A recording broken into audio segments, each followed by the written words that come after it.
This is Gabriel Meissner, and you are watching rptv News. Today we bring you coverage from the heart of Toronto as Mayor Olivia Chow announces the city's response to the U.S. tariffs. The press conference took place at a fire and marine station on Queens Quay West with a towering 40-foot Canadian flag proudly displayed behind the mayor. Standing alongside her economic action team, Mayor Chow unveiled a comprehensive 10-point plan aimed at countering the impact of tariffs imposed by the U.S. President Donald Trump.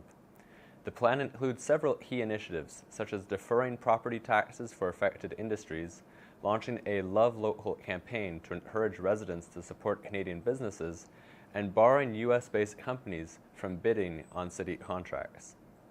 In one of the first major actions under this plan, the City of Toronto will purchase 17 new bumper trucks from the Canadian company, ensuring that these critical pieces of firefighting equipment are made locally, rather than being imported from the U.S.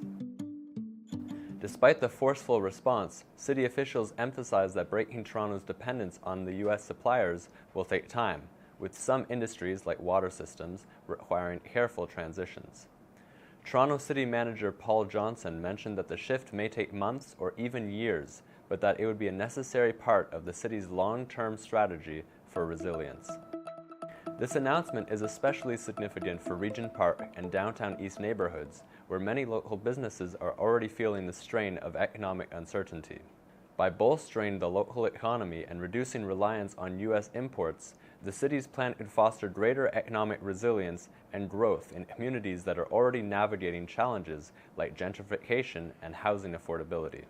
Now, our rptv reporter Fred Alvarado was on location at the event, capturing the full announcement from the press conference and questions from reporters. On behalf of the City of Toronto, I would like to welcome you to today's event as we unveil the proposed City of Toronto U.S. tariff response, a strategy to protect businesses, workers, and residents here at Toronto Fire Station 334. Toronto Fire Services is Canada's largest municipal fire department and the 5th largest in North America. Every day, we provide essential fire protection, technical rescue, hazardous materials, and emergency medical assistance to keep Torontonian residents and businesses safe. We are proud that Toronto is the largest city in North America to have an internationally accredited fire service under the Commission of Fire Accreditation International, a recognition held by only 310 agencies worldwide. This reflects our city's leadership in safety, preparedness, and resilience. Just as we are committed to protecting the city from fire and emergencies, today's announcement is about protecting Toronto's economy, businesses, and workers from new and significant challenges. Resilience is what makes this city strong. Whether in public safety or economic security, we are prepared and proactive and stand together to support our communities in times of uncertainty. With that, it is my pleasure to now welcome our Mayor Olivia Chow, to share her remarks. Mayor? Good morning. Joining me is the members of the Economic Action Team and our City Manager and our Chief Financial Officer, and is Pat Tobin, the General Manager for Economic Development. Thank you to Chief Jessup for the introduction. Canada and the United States have enjoyed a long-standing and deep friendship. Together, we created a successful economic partnership that was the envy of the world. This partnership supported millions of workers and businesses on both sides of the border. Toronto represents 25% of Ontario's economy, with $123 billion in U.S. trade every year. And President Trump's trade war is putting all of that at risk. Canada is facing a senseless, harmful trade war. People are feeling anxious. They're worried about their jobs, the cost of food, the cost of living. And over the past several weeks, what we have done is to act and have convened leaders from business and labor to build Toronto's economic action plan. And some members have joined me today. This plan outlined a series of actions we will fulfill over the next 30 days, and it will create a more resilient economy so we emerge from this trade war even stronger and more united. Canadians have never been more united. We will never be the 51st state. We are stronger together. As Canadians, we care for each other. We look after each other. We have each other's back. And we will support local businesses by shopping local and buying Canadian. We will launch a Love Local shopping campaign by working with partners and business improvement areas to promote Toronto goods. And our BIA rep is with us today. And today, with Chief Jessup, I'm announcing Toronto Fire will buy 17 made in Canada pump trucks. These are pump trucks many of you are familiar with that you see here today. They are a critical piece of our firefighting equipment in Toronto. And going forward, they will be made in Canada. Further, only Canadian companies can bid on construction work that is worth under $8.8 million and goods and service under $353,000. U.S.-based suppliers will no longer be able to bid on city contracts. Businesses who have been most impacted by U.S. tariff must be supported. The workers will be hurt. Today, I'm announcing an industrial property tax deferral program to help businesses who needs it most. Excuse me. The program will allow the affected property owners to defer payment for 6 months.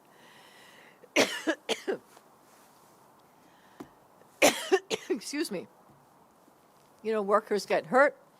My throat gets a bit itchy. This program will allow affected property owners to defer payments for 6 months, giving businesses needed flexibility. Excuse me. There's Lake Ontario there. I need some water. It's okay. I'm good. To reduce red tape and help local businesses, Toronto will create a one-stop shop to navigate city services. We're also working directly with business owners to retain business and promote expansion efforts. Toronto is a beacon of hope for people in every corner of the world. We have the talents, the creativity, and the connection to the global market that comes from our diversity. As Canadians' economic center, with the most educated workforce in the world, Toronto accounts for the largest share of international investment in the country. We are building a resilient economy. Right here in Toronto, we are proud to have discovered insulin, stem cells, and gave birth to artificial intelligence. Working together, Toronto have tackled difficult challenges in the past. SARS, the 2008 financial crisis, and the COVID pandemic. Each time we emerge stronger. United, we will do it again. Our economic action team will continue to meet as we champion a Team Canada approach by working together with the provincial and the federal government. We will stand united as proud Canadians, and Toronto will emerge stronger than ever. I want to now like to invite Yong Wu to speak about what this plan means for the business sectors.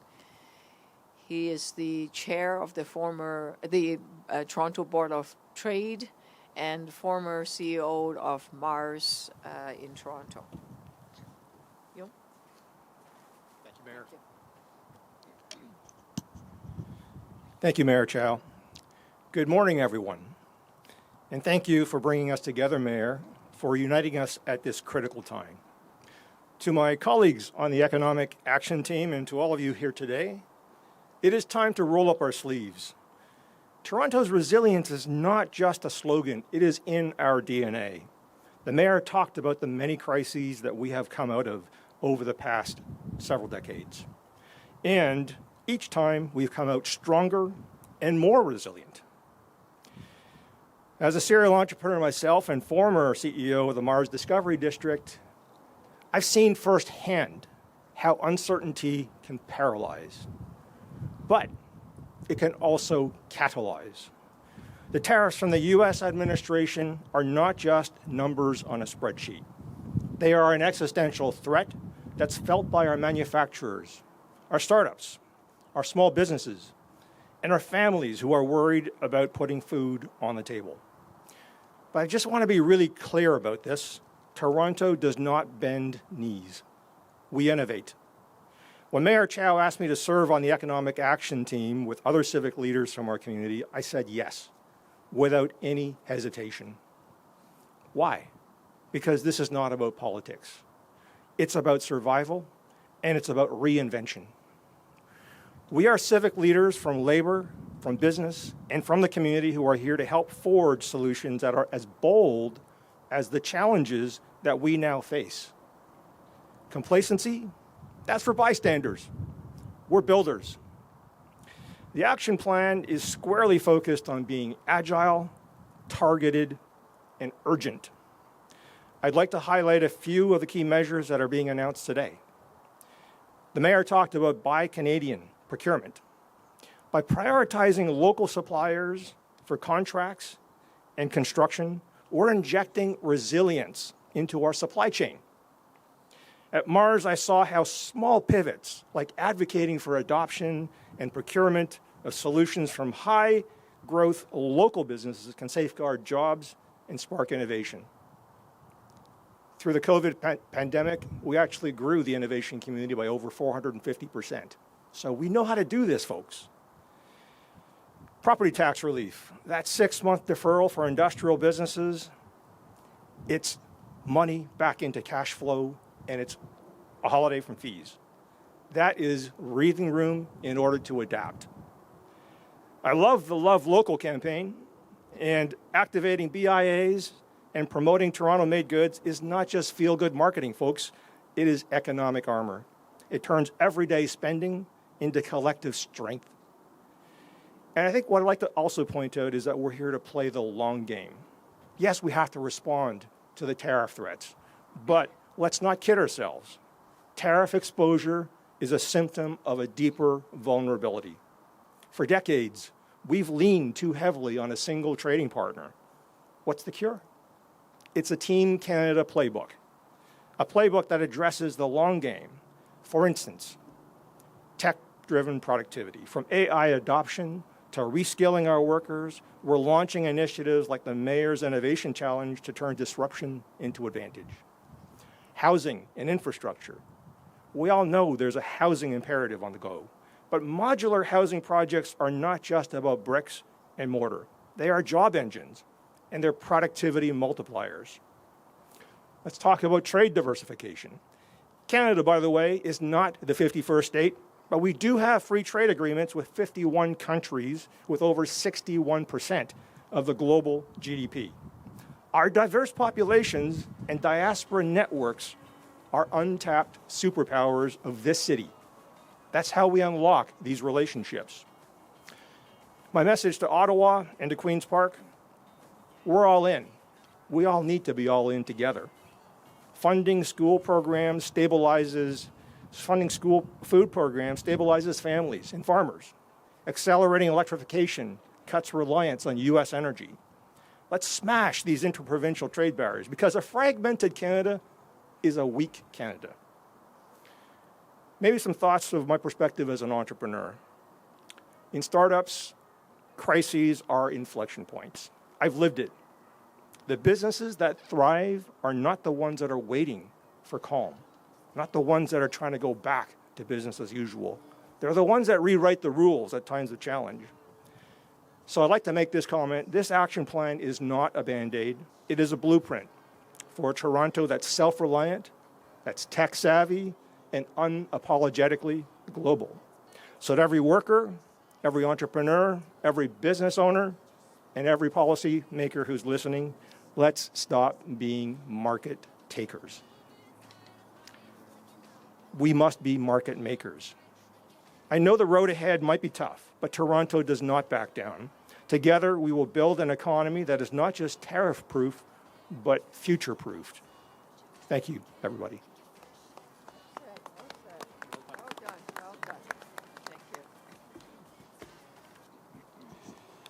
Thank you, Young. We will now take questions from the media. Members of the media are asked to line up. So I'm Alexander Zdravko. I'm with Taxi News. I have two questions for you today. My first question is, members of the taxi and rideshare industries have asked that the City of Toronto require staff to use local ground transportation firms for city work and to remove Uber and Lyft from their work phones. Will Toronto meet this request? Okay. Well, you need to read our report. It is a recommendation in there that we are giving preference when the city employee are traveling outside Canada. If they're going to the United States, they need to ask our city manager for permission, unless it's essential business. We are asking those that are now relying on shopping a lot of American companies to shop local.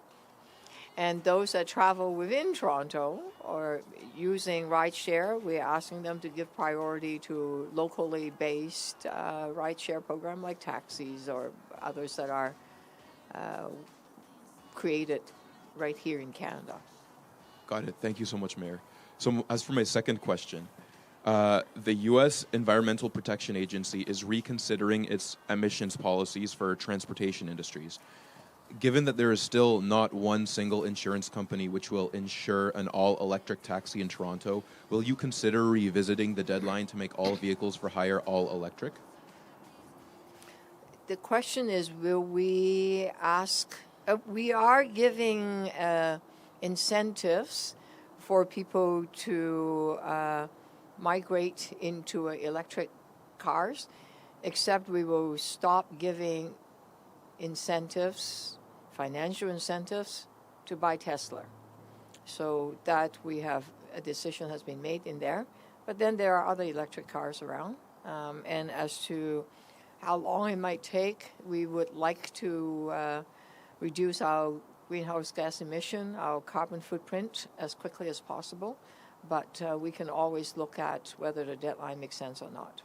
But we have certainly said that if you want to buy Tesla, go ahead, but don't count on taxpayer money to subsidize it. Thank you so much, Mayor. Okay. And it's recommendation 10 of the report. Got it. For you. Okay. Thank you. Thank you. Hi, Mayor Chow. Mattis Habibina, Toronto Star. So you said that the city is banning U.S. companies from bidding on competitive procurement, but the report out right now says that the city would have the ability to ban them, quote, if it was in the city's interest. So I guess my question is will all U.S. companies be banned from bidding, or is this going to be on a case-by-case basis? For example, if it would disadvantage the city, would we not consider that kind of ban? I think majority would be banned, but let me ask our city manager that can answer that question in fine details. So I think it's been mentioned here, particularly by Young, this is a period of transition. It's less about cost per se. It's more about if we can actually find a more local supplier. So that ability to potentially still have to procure from other places, including the U.S., is about the transition period we're in.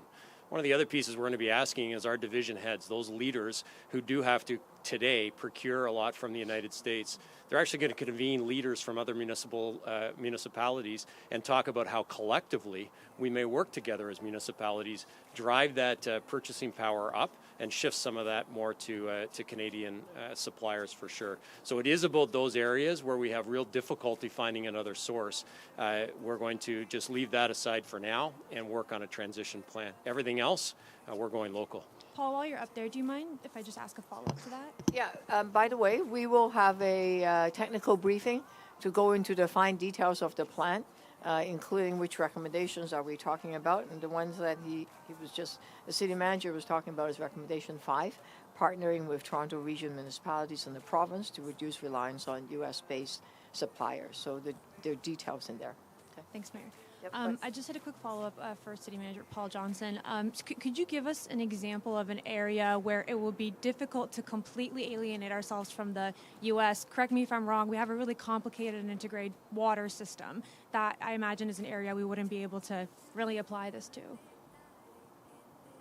Does anyone want to tackle that, or do you want to do it as a technical briefing? Just quickly, I'll say I'm not sure there's any area we can't transition to.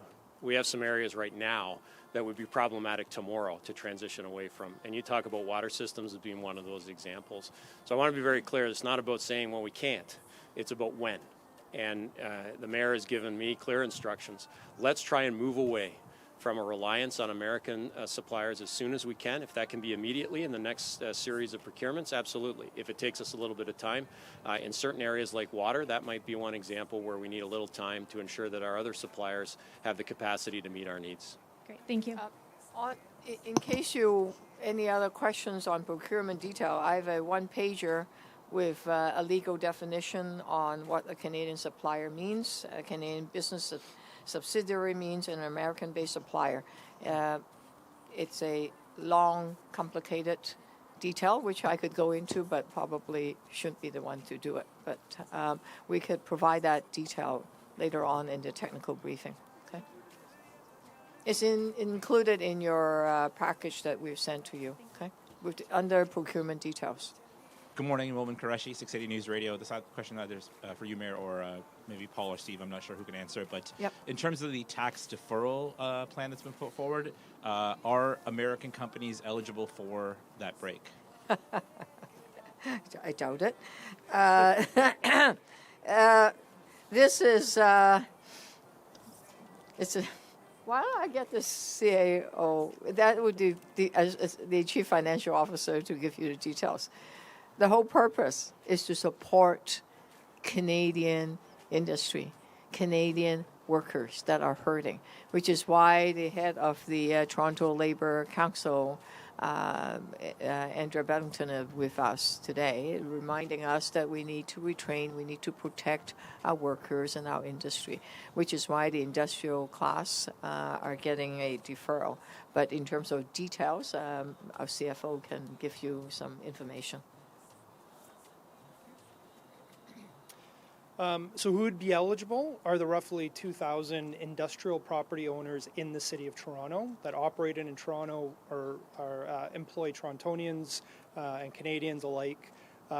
Those companies, those property owners here in the City of Toronto would be eligible for the tax relief program. So does that include American companies? Yes, no? It could be a Canadian subsidiary, but it would be property owners here within the City of Toronto. So this is not my follow-up, but does that include Amazon? Would they be part of that pack there? I'd have to look in the specifics. It would be, again, industrial property class that operate here in the City of Toronto. Okay. And just about the pumper trucks here, I don't know, again, if it's Steve or Paul or the mayor can answer this. These trucks are being bought. Were they previously being bought by an American company and you're transitioning now to a Canadian company? And what's the cost on the purchase here? Yeah, it's made in Canada. And yes, previously it was American. But procurement policy, Chief, do you want to take that on? Certainly. Thank you, Mayor. So the fire apparatus were approved in the 2025 budget. And we will be, as the mayor has indicated, we'll be working with our chief procurement officer to make sure that the purchase orders go out to and are available to Canadian manufacturers. Beatrice Baseman, CP24 Chief. This might be for you again on the pumper trucks. How much did one of these trucks cost to buy from an American company, and how much more are you expecting it's going to cost from a Canadian company? So I don't have that information at this time. We've not put the purchase orders out yet, and that's something that we may be able to report back at a later time. But how much do one of these trucks, when you're purchasing them from the American company, how much do they cost? I don't have that information in terms of a specific American company. I can tell you the pumper trucks are generally about $1.2 to $1.3 million, but I have no specific information on what it would cost from an American company. You will get all the information. This action plan is going to the executive committee on Wednesday for approval, and then for council the week after. It will be adopted there. I know it's still early days, Mayor, and the action plan is still kind of working to figure out what kind of a toll this is going to take on Toronto's economy. Do we have early estimates as to how much this is going to hit our city, how much it's going to cost, how much it's going to hurt? This morning on CNN, the American journalist asked me, how much pain can Canadian take? Okay.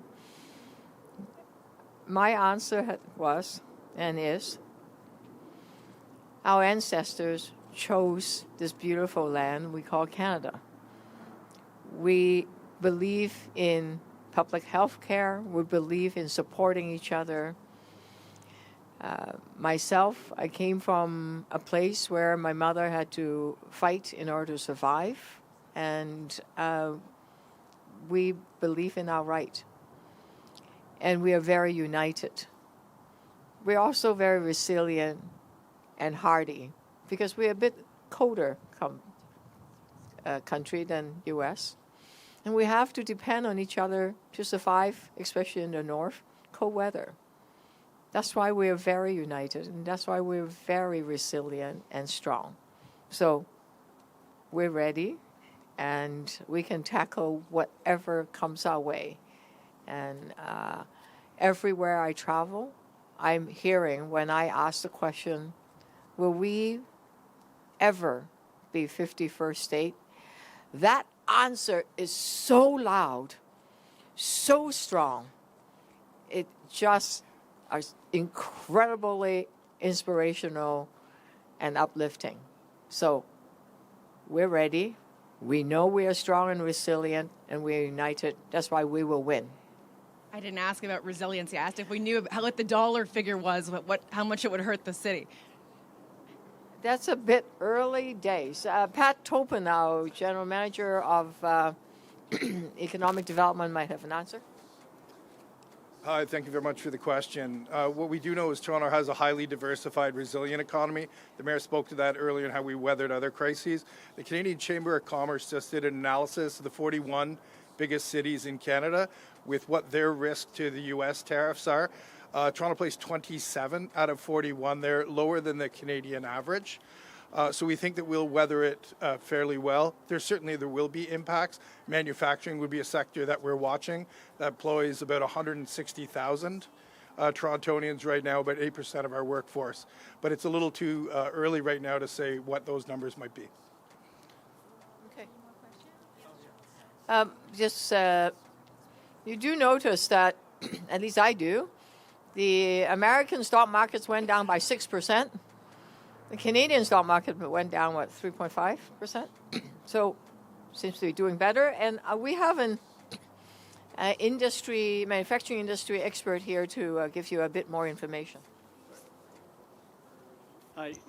Good morning. Thank you, Mayor. To the question about the impact on the economy, what I would suggest is look back to the financial crisis in 2008. The GDP dropped by about 3.3%. And the expected GDP is expected to drop this time perhaps by 2.6%, somewhere in that area. So if you're looking for the magnitude to the city, the magnitude of the province, or to the country as a whole, look to what happened in 08-09. That'll give some pretty good direction as to what the impact might be coming up. Introduce yourself. Oh, sorry. Hi, Paul Doyle, CFO, Atlantic Packaging. Proud to be part of the Mayor's Committee. Thank you. Hi, my name is Wallo. I'm a Reuters news agency. I want to ask about the employment and situation. Like, have you seen any layoff because of the tariff, or can you explain me about how hurt the people who regarding with the employment issue?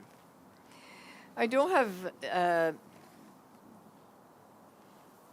immediate numbers yet. It is earlier days. But one thing that we are saying that we will do is that what we will do is to retrain our workers. We're asking the federal and the provincial government to provide financial support for workers that are being laid off and or lost their jobs. We are asking folks to, it's recommendation number 9, partnering with business to prepare for tech and tariff disruption that will impact our local workforce. And we will work with universities, colleges, and training partners to make sure that Toronto workers impacted by the tariff or tech adoption so that they can reskill and upgrade their skills tailored to the workers' needs. So that is one of the recommendation 9, which is what we will be doing. Thank you. Mayor Chow, obviously Brampton, Vaughan, they've kind of come out a little bit earlier with their response plan. The City of Toronto kind of took a little bit longer, a couple weeks here. Why did it take us longer, and is it enough? You know, you guys took a couple extra weeks here. Is the response enough? Well, Toronto budget is $79 billion. It's about the size of Florida. We are the 4th largest city in North America, and we have a huge, actually the most educated workforce in the world. We have, because our budget is so big, we have thousands and thousands of workers. It's important to consult with the industry experts. As you can see, that we have the economic action team. It's also the goalpost keeps changing. One day it was the tariff was on, and then the tariff was not on, and then it was 25% of steel and aluminum, and then it was 50%, it's back to 25%, and then there was the deadline, and then there wasn't a deadline, and then there's April 1st, and then, maybe it's April 2nd. Who knows what President Trump is going to do? So the earlier days, we were looking at where things might settle. Given that it probably won't settle anytime soon, we are now presenting this plan, which is the 30 days. You will notice at the end of the report, it says that we have a reporting back. There is a 60 days and a 90 days plan to come. Okay, so we are mapping out what we are doing in the long run. The last page of the report talked about looking forward. It gives you 4 areas where we are working on. A lot more details will come forward. I think it's important that we are measured and that we are very precise. About a week ago, I talked about that no American companies can bid, okay? And I was very specific, and it was earlier than the release of the report, so we took that piece and announced it already. Okay, That's it, everybody. Thank you. Don't forget to like, share, subscribe to our YouTube channel, and visit us on all our social media platforms. Please visit our website for more information.